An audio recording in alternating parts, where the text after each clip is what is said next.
我在山头捡了个胖娃娃，后来他的状元郎叔叔找上门来，温润儒雅的小郎君红着脸颊说：“柳柳，我心悦你。”但我却拒绝了他，转身嫁给了那个我收留了多年的小傻子。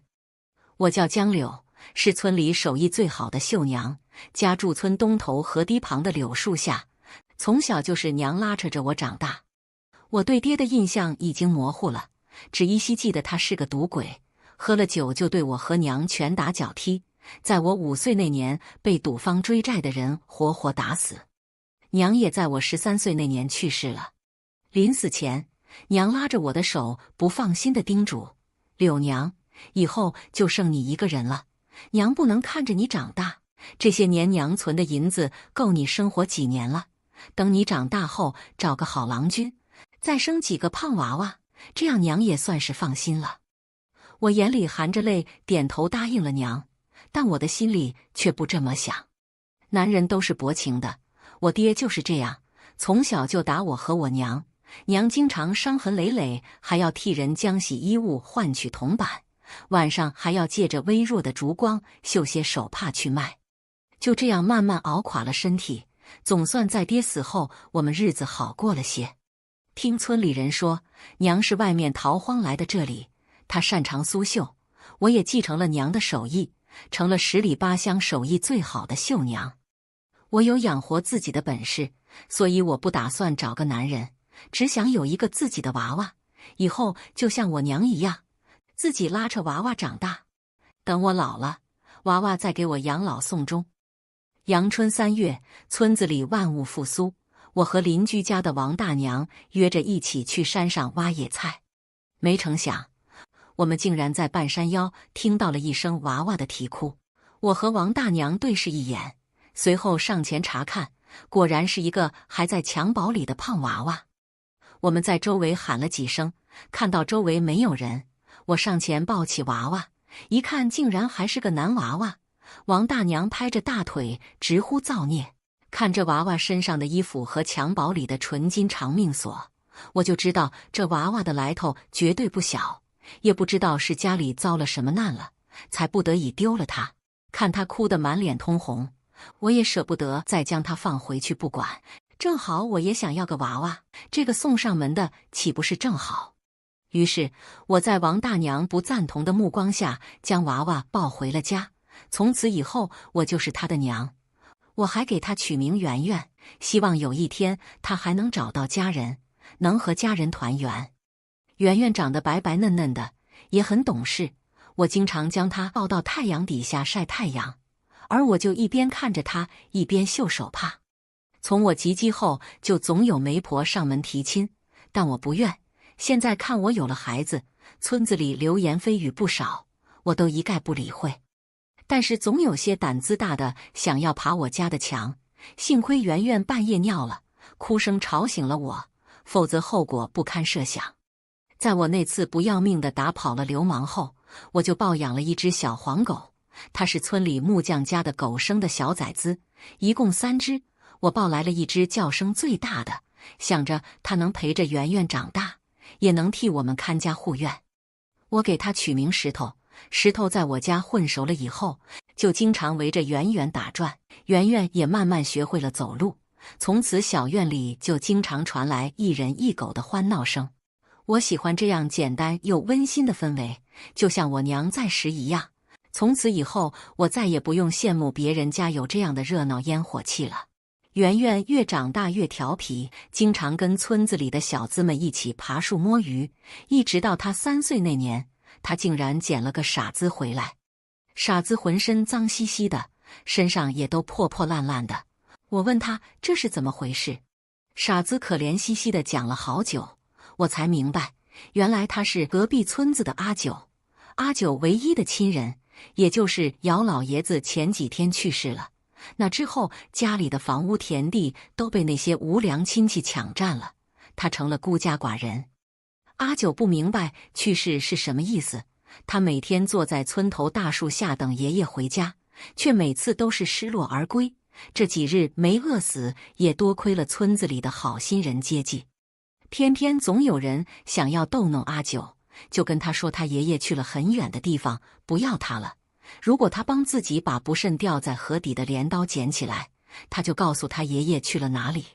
河水有大约2米深，所幸水流不急，那人丢失的镰刀正稳稳落在河底，却没想到阿九捡起来后却被他狠狠嘲笑了。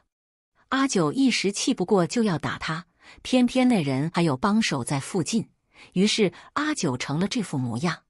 这时圆圆带着一群小孩子过来了，看阿九实在狼狈可怜，于是就将阿九捡回了家。阿九眼神实在澄澈无辜，看人的时候就像一只可怜的大狗狗，简直比石头还要招人怜。于是我又心软，收留了这个没人要的小傻子。小傻子像是饿了好多天，我刚做好饭出来，他就埋头苦吃，嘴巴塞得满满的，脸颊鼓得比圆圆还要可爱。我说：“你慢点吃，当心噎着。”阿九闻言，这才抬起了头，有些不好意思的道：“我饿了好多天了，姐姐做饭比爷爷好吃，姐姐放心，阿九不白吃，阿九帮姐姐锄地。”我有些好笑，一个小傻子怎么帮我锄地？我没将这话放在心上。但小傻子实在可怜，那样子就跟我刚没了娘一样。我们都成了这世上的孤家寡人，没人疼也没人爱。但我比他幸运些，我还有房子，后来有圆圆和石头陪着我，于是我又有了家人。吃完饭后，阿九果真开始翻地，他力气很大，他把屋子前后的空地都仔仔细细翻了一遍，然后又跑去隔壁王大娘家里换了些种子。圆圆就像是一只小跟屁虫，一直跟在他身后。阿九在前面挖坑，圆圆就跟在他身后撒种。很快，一排排菜种子就种完了。我瞧着也有些欢喜。其实我家里也是有块地的，只是在爹娘都不在了以后就一直荒废着。我力气小种不了，如今看来倒是招了个壮汉回来，以后的地也都有了着落。忙了一下午，我打算好好犒劳一下家里的2个男子汉，给他们做一顿好吃的出来。谁知道一眨眼就找不见人了。他们2个，一个小傻子，一个小孩子，突然不见了，我心里急得不行，生怕出了什么事。看到我着急，王大娘也号召村里的大娘们帮我找人。很快就有人看到，说在隔壁村东头看到了他们。2个村子离得不远，我很快就赶到了那里。果然看到黄昏下的大树旁坐着一大一小2个人。阿九正撑着脑袋望着东边，眼前来来往往全是一些刚从地里干完活回来的汉子。阿九就这么眼睛眨也不眨地盯着，像是在寻找什么。圆圆就坐在他的旁边，手里晃着2根狗尾巴草，稚嫩的小脸上满是懵懂地笑着。夕阳拉长了2人的身影，不知为何我鼻尖一酸。这一刻我总觉得我们3个就像是同命相连的苦命人，抱在一起取暖。我将他们带回了家。阿九一开始还不肯走，说要在这里等爷爷。以前他也会跟着爷爷一起上山干活，偶尔爷爷有事，他也都是在这里等爷爷回来的。现在爷爷已经好几天没回家了，他想爷爷了。我看着他泪眼朦胧的眼睛，我心头哽了一瞬，最后还是给他解释，爷爷去了很远的地方，不会再回来了，就像是我娘一样，他们都变成了星星，变成了风，换了一种形式陪在我们身边。终于在我好说歹说之下，阿九不再去村东头等爷爷了，他也正式住在了我家。期间，王大娘上门劝过我，说我一个未婚姑娘家养了个孩子也就罢了，这回又养了个男人，哪怕这个男人是个傻子，对我的名声也终究有碍。但我本就不愿成亲，阿九比我小1岁，就当多养了个弟弟，至于名声什么的，我已经不在乎了。这几个月，阿九种的菜都长出了些，家里荒废已久的地里也都被他种满了。前些日子我绣的帕子被县里的大小姐看上了，又多赚了好些钱，如今我们的日子倒也越发好过了。阿九和圆圆都是闹腾的性子，一会儿没见他们，就把自己搞得脏兮兮的。而我也总能听到村里的人前来告状，要么是阿九碰碎了人家的鸭蛋，要么就是圆圆带着石头吓哭了人家孩子。我每次都是好声好气给人家道歉。等我一回到家，想要教训他们两个时，就看到两人眨巴着一双大眼睛，可怜巴巴地喊我姐姐和娘亲。这时我有再大的火气也发不出来了。他们见这招管用，就惯会用这招拿捏我。就这样，我每次都狠不下心来说他们。我以为我们的日子会这样一直安稳下去，却没想到有一日我正要出门卖手帕，家里却突然闯进来一个人，夺走了我的篮子，我绣的手帕洒了一地。眼前的男人眉目俊朗，皮肤白皙，浑身散发着一股书卷气，可一双眼睛却黑沉沉的，看起来有些阴郁。我吓坏了，刚想要尖叫，就被他一把捂住了嘴。他说他叫徐文周，是前户部尚书家的二少爷，而圆圆则是他大哥的孩子。我听到这里，心里咯噔了一下。我想到圆圆的身份不会简单，但没想到事情会这么复杂。我们村子距离京城不算太远，我经常往返于县城之间卖绣品，与一些大户人家的小姐丫鬟都有些来往，有些消息我还是知道的。当今皇帝身子愈发弱了，皇子之间争斗也逐渐浮出水面。我只是听说前户部尚书是因为贪污了江南水患的银子被抄家了，抄家时又查出这些年徐尚书贪污的银子都快抵上半个国库了。皇上一怒之下判处徐府男子全部斩首，女眷则判处了流放。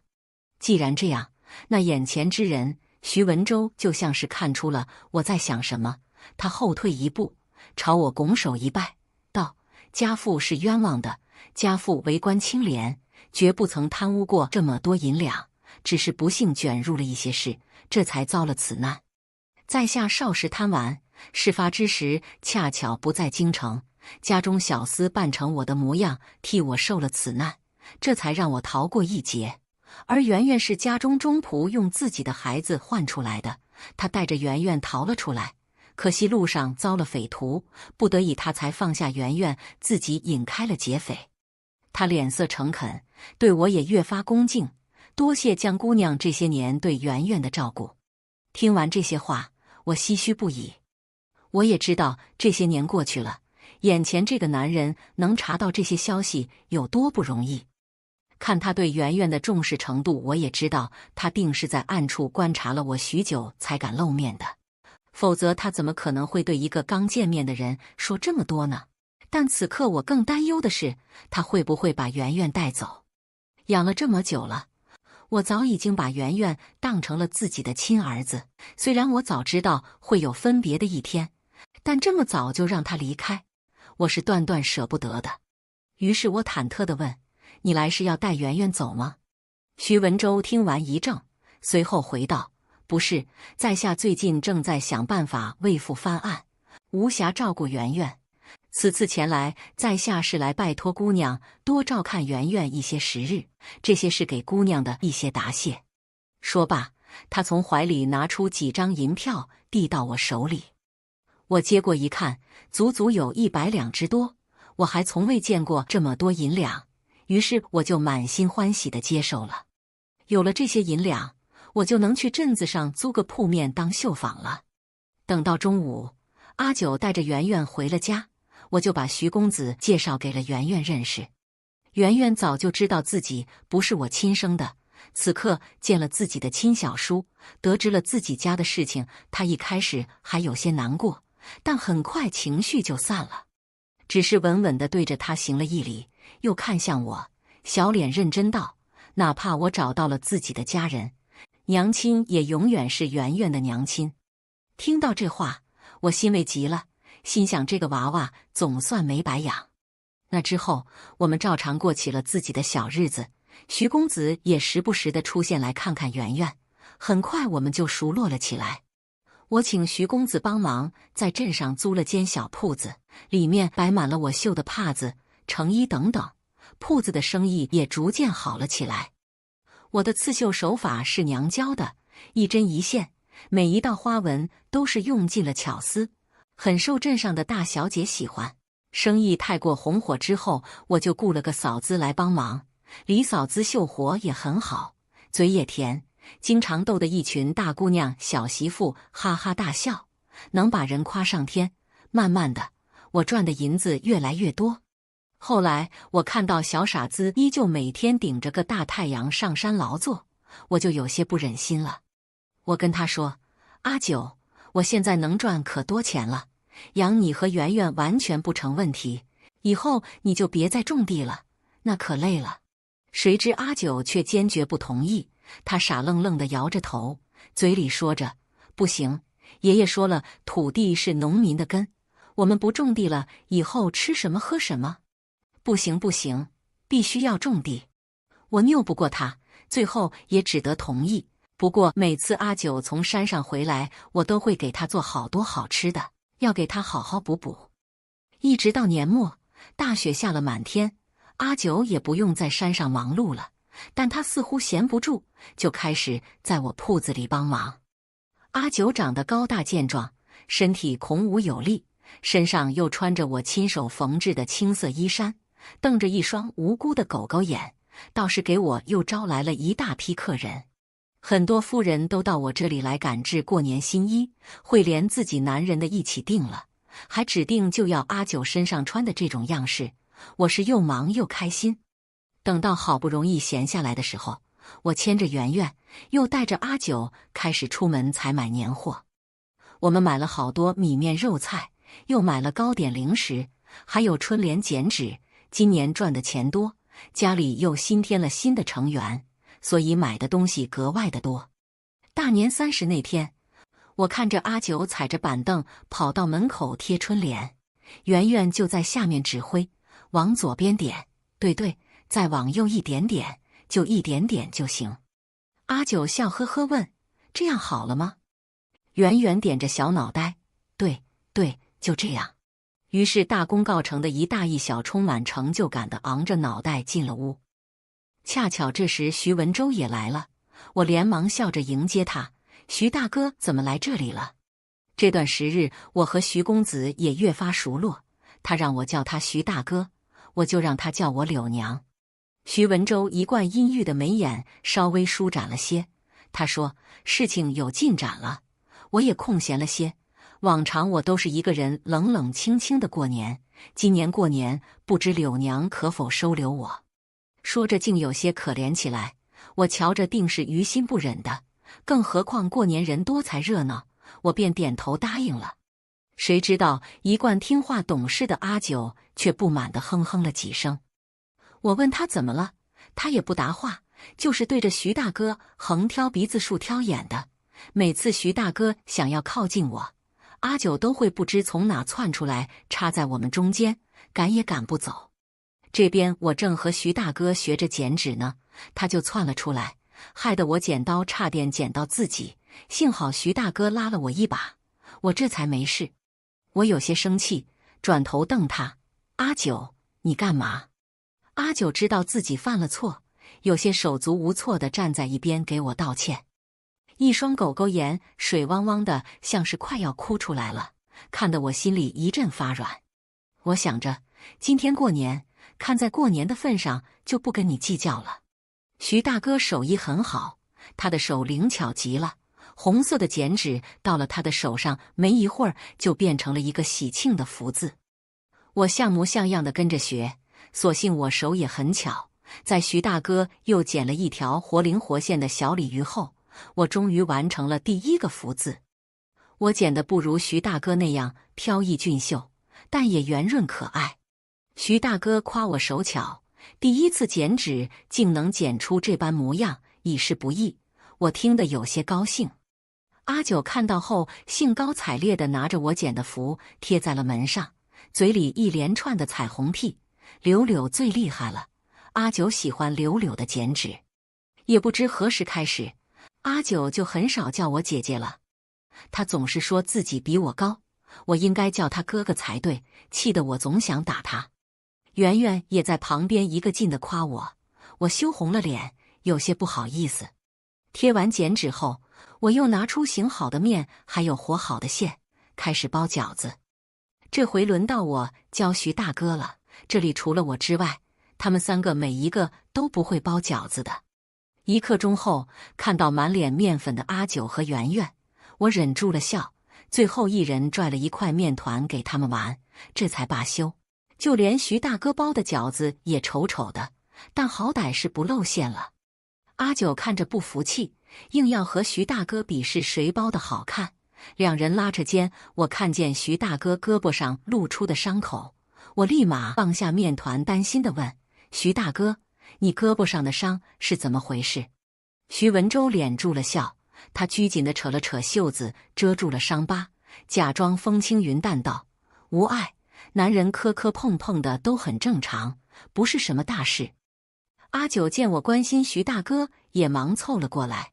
他露出胳膊上因为爬树被刮伤的疤痕，委屈巴巴道：“柳柳只关心他，都不关心我。”我看出徐大哥不想说，正好借着阿九的打岔混了过去。晚上，我们围坐在一起吃饺子。这是娘走了以后，我过得最热闹的一个年了。噼里啪啦的爆竹声让我们洋溢在欢乐的氛围里。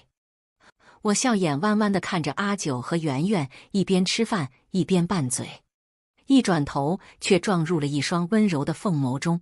不知道是不是我的错觉，徐大哥的耳朵尖似乎有点红。初春的村子还是有点冷，我和阿九踏着积雪来到飘着浮冰的湖面。阿九手里拿着一个筐子，大冷的天气他卷起裤腿，撸起袖子就躺进了水里。我站在岸边看着，没一会儿，阿九就网起了一条大鱼。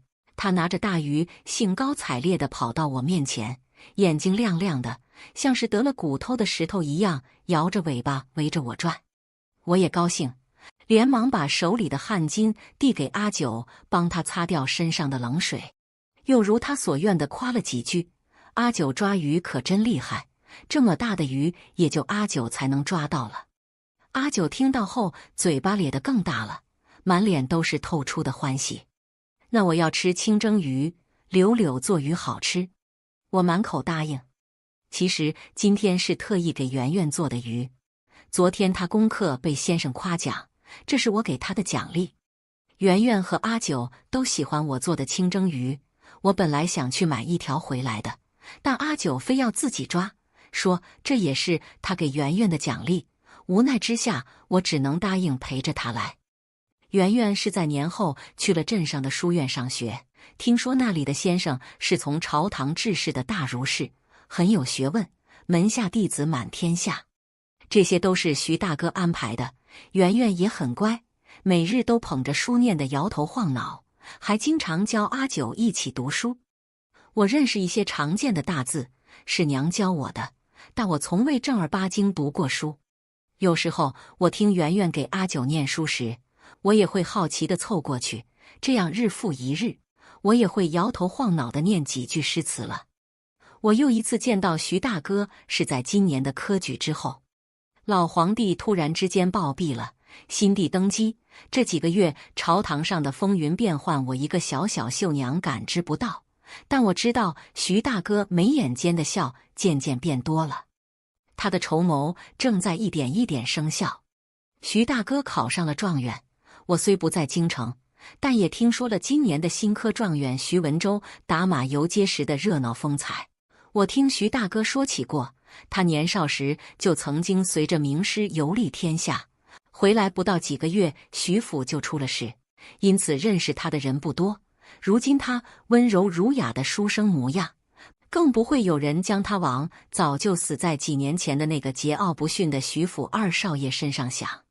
近些日子，我走在街上，经常能看到一些闺阁小姐说起徐大哥时的娇羞姿态，也能听到茶楼酒馆里的书生说起徐大哥文章时的神采飞扬。我由衷地替他高兴，我想，离徐大哥完成心愿只差一步之遥了，就快了。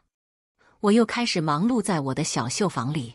最近镇上县令的女儿要出嫁了，她说我绣的衣裳好看，于是我就替她绣起了嫁衣。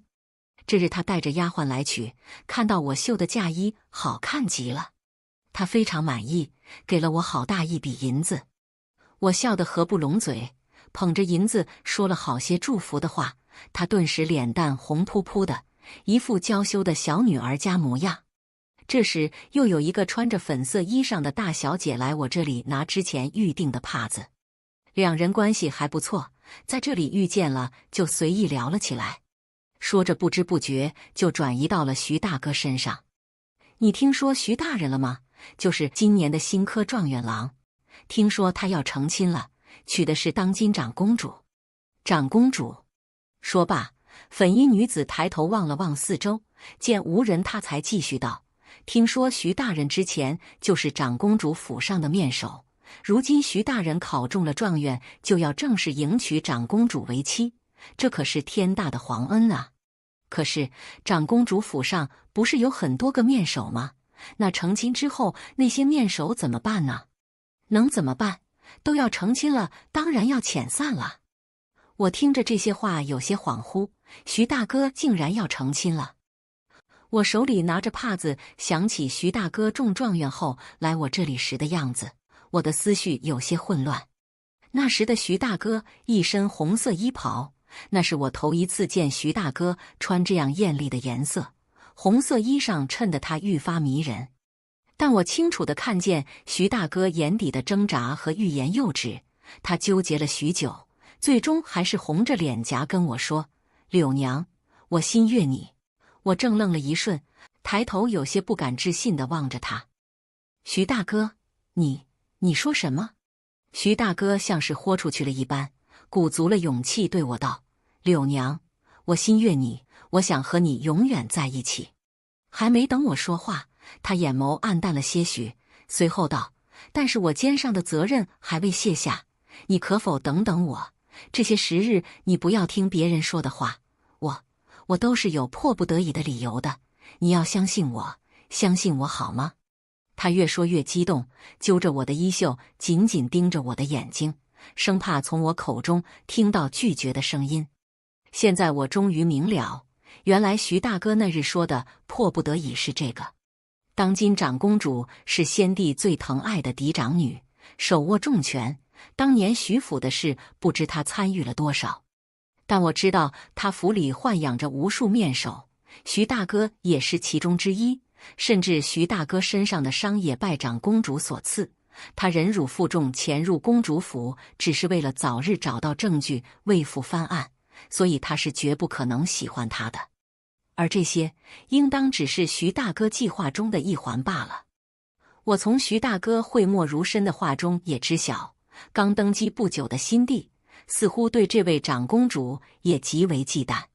自从成亲之后，徐大哥就从未来过这里，以前他都是背着人偷偷来的，如今娶了长公主，怕是多了许多不便之处。这些日子我总是频频走神，想起那日徐大哥对我说的话，我就心乱如麻。徐大哥能得那么多姑娘家爱慕，又能考中了状元，可想而知他确实是很有魅力的。可是偏偏他是徐尚书府的二少爷，如今又是风头无两的状元郎，而我只是个小小绣娘，光是身份就不匹配。我还经常从一些夫人小姐那里听到大家族的后院里有很多阿扎氏，很多姑娘家就是在那里香消玉殒的。男人的爱都不可靠，他们会有很多小妾，也会有很多嫡子庶子，而女子一生都被困在了那一方小小宅院，日日祈求着夫君前来，但这份恩宠能维持到几时，我不知道。况且我听徐大哥说起过，他的母亲和大嫂都是达官显贵出身，又岂会看上我这样毫无背景的人？若是入府，我只能为妾，还可能遭到婆母的为难，妯娌的不喜，而我又是最怕麻烦的人了，不愿去趟这趟浑水。现在的生活我就很满足了。想得太过入神，绣花针刺破了我的手指，都浑然未觉。阿九从外面回来，看到我的食指上冒着的血珠，他紧张得不得了，立马把我手指放到嘴里，澄澈干净的眼眸仿佛一汪清水，让人不自觉在他面前放下浑身的戒备。许久，看到我的手不流血了，他从怀里掏出一包裹着油脂的桂花糕，放到我的手里，说：“柳柳，吃。”我打开一看，里面的糕点都还完好，也能想象出来他是怎么小心翼翼地护着桂花糕，一直走了这么远回来。我惊喜地弯了弯眉眼，问他：“你是从哪里来的银钱去买的桂花糕？”“这是镇上最好的一品斋做的桂花糕，味道最好吃了。之前我们开绣坊刚赚到钱，就去买了些尝尝。那一小包糕点可贵了，简直比肉还贵。我心疼的，从那以后就再也没去过。没想到阿九竟然买了回来。家里的银子都放在我这里，阿九和圆圆，我每个月都会给他们很少的零用钱。他每月的银钱根本不够买这些。”阿九扭扭捏捏了半天，终于在我的逼问下开口了：“我攒了好几个月的银钱，柳柳喜欢吃，阿九给柳柳买。”我眼眶顿时有些湿润，这个傻阿九怎么对我这么好啊？怪不得这几个月跟掉进了钱眼里一样，平日里喜欢吃的小食也不买了，甚至有时还从圆圆那里坑银子。原是这样。我咬了一口桂花糕，竟是比上次的还要好吃。阿九看着我傻笑，我也笑着捏了块糕点塞进了他的嘴里。我们捧着糕点一起傻乎乎地笑了起来。又过了2个月，徐家终于翻案了。新帝下旨让徐大人恢复了以前的官位，长公主因偷养私兵，暗中与定王勾结，意图谋反篡位，被判了斩首示众。念及徐文周大义灭亲，亲自递上证据告发长公主的罪行，皇上下旨让其和离，此事不牵涉徐家，并且还将当年的徐府宅子一并还了回去。朝廷官员也经历了一波大换血，彻底清洗了一遍。又一次和徐大哥见面，我得知他的母亲和妹妹已经被接了回来，但是他大嫂因为刚出月子，身子虚弱，在流放途中就染了风寒去世了。在得知徐家已经翻案，而且还有血脉流落民间的时候，徐老夫人是激动的，回来的没多久就派人接了圆圆回去。圆圆起初还有些不愿，终于在我答应陪她一起去时才算松了口。正好老夫人也说想见见我。上手老夫人坐在椅子上，整个人虽然衣冠华丽，但到底生了颓态，鬓间的白发显得她苍老了几十岁。她说：“这位便是柳娘吧？我听周儿提起过，今年已经20岁了，还未曾婚配，到底是我孙儿拖累了姑娘。”我连连摆手，老夫人言重了，圆圆很可爱，是我自己不想嫁人，圆圆的到来我是欢喜的，只是希望日后圆圆认祖归宗了，老夫人也能准许我见一见她。圆圆听到这话，紧紧抱着我的腰，嘴里喊着娘。听到圆圆喊我娘，徐府大小姐翻了个白眼，那瘦得只剩皮包骨的脸上，刻薄之态尽显。你竟然让我们徐府的嫡孙喊你娘，哼，还说想日后来徐府见孩子，我看你就是借着孩子的名头来看我二哥。也不知道你用了什么狐媚手段，竟勾得我二哥说要娶你，以你的身份做我们徐府的妾都不够格，更何况是正妻。他说完，徐老夫人呵斥一声，闭嘴。徐大小姐有些不忿道：“娘，你竟然为了他凶我。我哪里说的不对？要不是他幸运地抚养了我们徐府嫡孙，就他这种身份，哪里能够得上我们家的门槛？昨天二哥还说要娶她为妻，要是别人知道我们徐府娶了这么一个粗俗不堪的乡野人，外面的人该怎么看我们呢？”圆圆也慢慢懂事了，她听到有人针对我，她就像一头凶狠的小狼崽子，紧紧地把我护在身后，不许你说我娘。徐大小姐气得指着我们，又委屈地看向徐老夫人。徐老夫人也意味深长地看了眼护在我身前的圆圆，毫无诚意道：“是小女无状，还望将姑娘莫要介怀。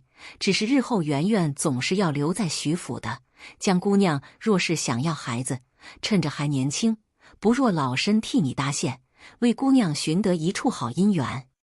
我听懂了徐老夫人的言外之意，她说可以为我寻得一处好姻缘，但却不能染指徐大哥。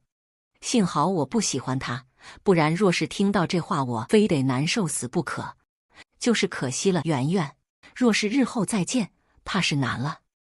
我出了徐府大门，手里捧着徐老夫人给的金条，我们心照不宣地选择了用金条买断我照顾圆圆的恩情。他们不想与我有过多纠缠，又怕外人说徐家太过薄情寡义，这是最好的方式。而我也不愿再与徐家有所往来了，哪怕徐大哥也是。那样的高门大院不是我能高攀得了的，我只想回去过我自己安安稳稳的小日子，也盼着圆圆日后能平安健康长大，日后能出人头地。只是如今我想要的娃娃没了，我还得考虑一下上哪再找一个去。不过这回我想明白了，娃娃还是要自己亲生的才好，不然我怕养到一半又被别人要走了。可是我要上哪去找一个男人生娃娃呢？柳柳，我转头一看，是阿九，他手里拿着热乎的糖炒板栗，依旧笑眼澄澈，眼底满满都是我的样子。他剥了一个板栗放到我的嘴里，甜丝丝的味觉在我口腔炸开。我看着他，还好我不是一个人，我还有阿九陪着。柳娘，徐大哥下朝回去后，听到他母亲和妹妹对我做的事，立马就跑出来寻我。他拉着我的衣袖，眼底带着恳求：“柳娘，对不起，我不知道娘和妹妹会那样对你，你别生气，我会跟他们说，让他们接受你的，你别生气好不好？”我叹了口气，徐大哥对我是很好的，我不愿伤害他，但是我也不愿委屈了自己。徐大哥，京中有很多姑娘都喜欢你，你们才是一个世界的，我们之间阻碍太多了，是不可能的，你明白吗？我不愿意一辈子被困在一方宅院，我也不愿意耗尽心力去勾心斗角。若是我嫁进了你家，我们再发生矛盾，夹在中间的徐大哥，你才是最难的。外界还会有许多的流言蜚语，再牢固的感情也会一日一日消磨殆尽的，还不如一开始就斩断了这些所谓的孽缘。如果真的要成亲，我宁愿选择像阿九这样简单纯粹的人，而不是那种复杂的高门大院。我只想过简单安稳的日子。听到我说的这些，徐大哥眼里的光渐渐暗淡。徐大哥是聪明人，我相信他明白我说的意思。这时，阿九跳了出来，他牵着我的手。一贯没心没肺的人突然紧张道：“我喜欢柳柳，柳柳也要喜欢我，不许喜欢别人。阿九要和柳柳成亲。”我吓了一跳，刚才说与他成亲，只是用他举个例子而已。阿九在我眼里就是个孩子，我一直将他看作弟弟，怎能与弟弟成亲？我连忙打断他的话，问：“你知道成亲是什么意思吗？”阿九手舞足蹈地比划着：“我知道，王大娘跟我说的。她说成亲就是和柳柳一起睡觉，有小宝宝，这样我们就有自己的小宝宝了，柳柳就不用担心被别人抢走了。”我的脸霎时一红，王大娘真是个老不休的，怎么什么话都和阿九说呀？不过我转念一想，阿九长得好看，身材也很高大，若是我们真有个宝宝，或许会比圆圆还要漂亮吧。况且阿九宛若稚童，性格纯善，满心满眼都是我，这样看来，阿九或许真的不错。我牵着阿九转身离开这里，没注意到身后徐大哥那浑身萧条寂寞的身影。回去后，我思索良久，想到平日里阿九对圆圆的照顾，觉得若是阿九真当爹了，或许不会像我爹一样，他会成为一个能保护娃娃的好爹的。本着肥水不流外人田的原则，我没再去外面物色别的男人，最终还是决定与阿九成亲。王大娘知道后笑得合不拢嘴，她一开始确实对阿九住在我家有意见，但是后来阿九经常会帮他们家干活，慢慢的，王大娘越来越喜欢他，有时家里做了好吃的，还会叫他来盛点。他知道我们真的打算成亲，是发自心底的高兴。嫁衣是我娘早替我绣好的，一直压在箱底，我今日拿了出来，想必娘也会很高兴，我要成亲了。洞房花烛夜，我们喝完合卺酒，我看着今日穿着红色喜袍格外俊美的阿九，脸蛋不由红了红。我问阿九，你想不想要个宝宝？长得像你，也像我的宝宝。阿九眼里盛满了星星，他说，我想要个像柳柳的宝宝。柳柳放心，我很能干的，我能养活你和宝宝。真是个傻子，我笑得异常开心，但没一会儿我就笑不出来了。我一脚踢在了阿九身上，咬牙切齿地问，这些到底是谁教你的？阿九神色艳足的像是偷了腥的猫，他得意洋洋道，是王大娘给我的小人书。王大娘说生宝宝就要这样才行，我学得厉害吧？又是王大娘。1年后，我生了一个女儿。阿九趴在我的床前，哭得一把鼻涕一把泪，直接盖过了孩子的哭声。柳柳，呜呜，我不要宝宝了，我不要柳柳出世，呜呜，我再也不要宝宝了，只要柳柳。王大娘抱着孩子和稳婆站在一旁，笑得不行。她这副模样，我简直要没脸见人了。我们的女儿很可爱，阿九经常抱着她，给她编花环，陪她玩幼稚的玩具，就连石头也喜欢围着她打转。从我生产过后，阿九就吓得再也不想要孩子了，但我还是想再生一个。我怕女儿和我一样，万一我们走得早，女儿就剩自己一个人了，很孤独的。在女儿3岁后，我又怀上了身孕。这一次，阿九看着我看得很紧，稍有风吹草动，他就吓得不行。一直到我生产那日，又一次情景重现。王大娘这一次是抱着我儿子在我床前笑话阿九，女儿也在一旁。一开始是被我生产吓到了，后来看他爹哭得伤心，他倒是没心没肺地跟着王大娘一起哈哈大笑。我捂脸，以后再也不想出门了。孩子们慢慢长大，我们的日子好像变化不大。阿九依旧忙碌于山间地头，我则扩大了绣坊的生意。我的绣坊生意越来越好，女儿也开始对刺绣感兴趣，我就将我娘教给我的东西再教给我的女儿。这期间，圆圆也来过，她身体开始抽条，倒是越发像个俊俏的小郎君了。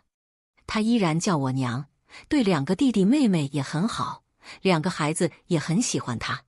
这些年我没再与徐大哥见过，倒是偶尔会从圆圆口中得知一些事情，比如徐大哥和徐老夫人闹了矛盾，关系也不太好。